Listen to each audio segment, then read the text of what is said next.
It's Christmas Eve, but no one in Mills Creek is sleeping. Janice sits in her living room, the big, comfortable armchair pointed so that it's facing the fireplace. She's had it lit up for 3 hours, a plate of cookies sitting on the floor just in case Santa Claus manages to slip down the chimney. The bat she's clutching feels like an added limb. Her knuckles hurt from how hard she's gripping it. There's a sound on the roof. Janice's heart skips a beat, her head snapping up towards the ceiling. She stares at the ceiling with wide eyes, trying to will the scraping of reindeer hooves away. In Mills Creek, there's only one reason that Santa Claus ever comes to town: to punish those that have made it onto the naughty list. And Janice, oh, she knows that she's been naughty this year. Go away, Shrieks Janice.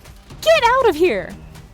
There's a thump, the distinct sound of footsteps traveling over the roof towards the chimney. The fire surges brighter, and then, as though put out by magic, the flames vanish. Thick plumes of smoke spiral up the chimney, but even that vanishes with a rush of cold air. The simmering coals at the base of the fireplace turn to solid ice. Janice gets to her feet, clutching the baseball bat against her chest.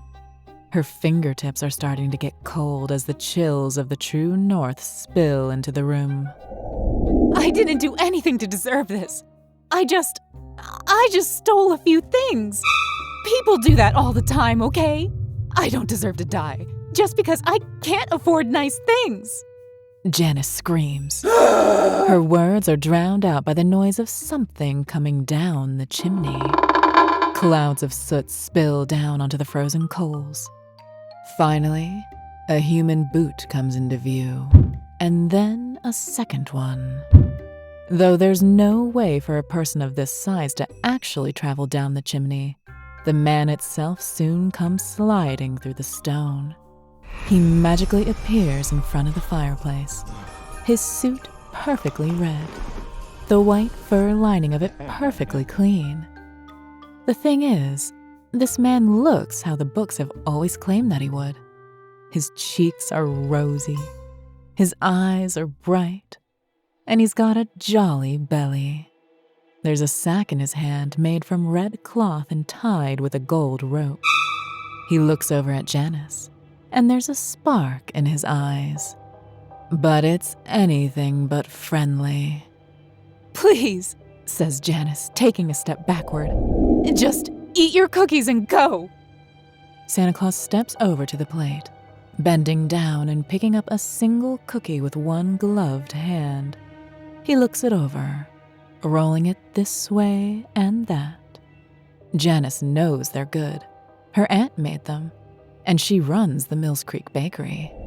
She has a policy of never cooking Santa cookies for other people, but Janice lied just a little bit and said they were for a Santa warning party instead.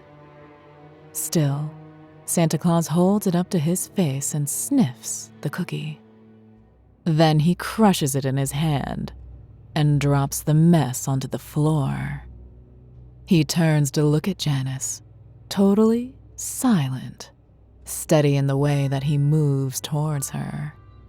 3 steps forward, Janice flits backwards, so her shoulders slam onto the wall. She takes a wild swing with her baseball bat, but it just cuts through air. Santa Claus shakes his head. Then, without saying anything, he turns and steps toward the Christmas tree. There are no gifts underneath of it. The sack gets dropped down onto the floor in front of the tree. With one hand, he roots through the bag.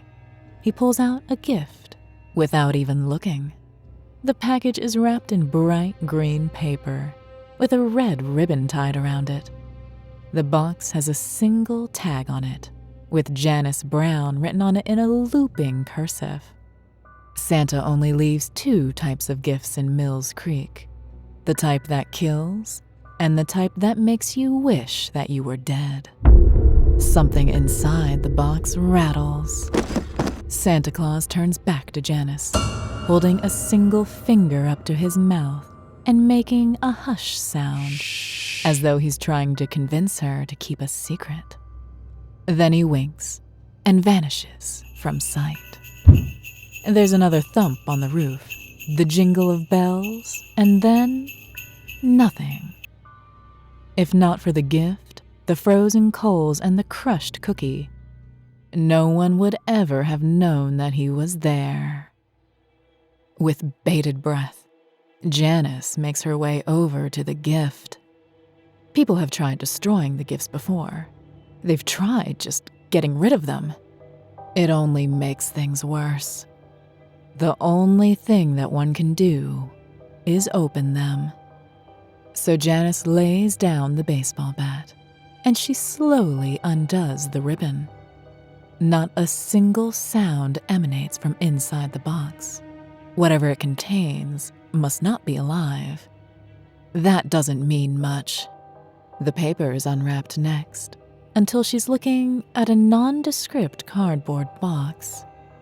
Janice takes a deep breath and then, with trembling hands, opens up the cardboard flaps, screams, and then faints, because inside the box is the burned corpse of what appears to be the family pet, and a cream-colored note that just reads, "Janice is naughty," in that same festive, curling lettering.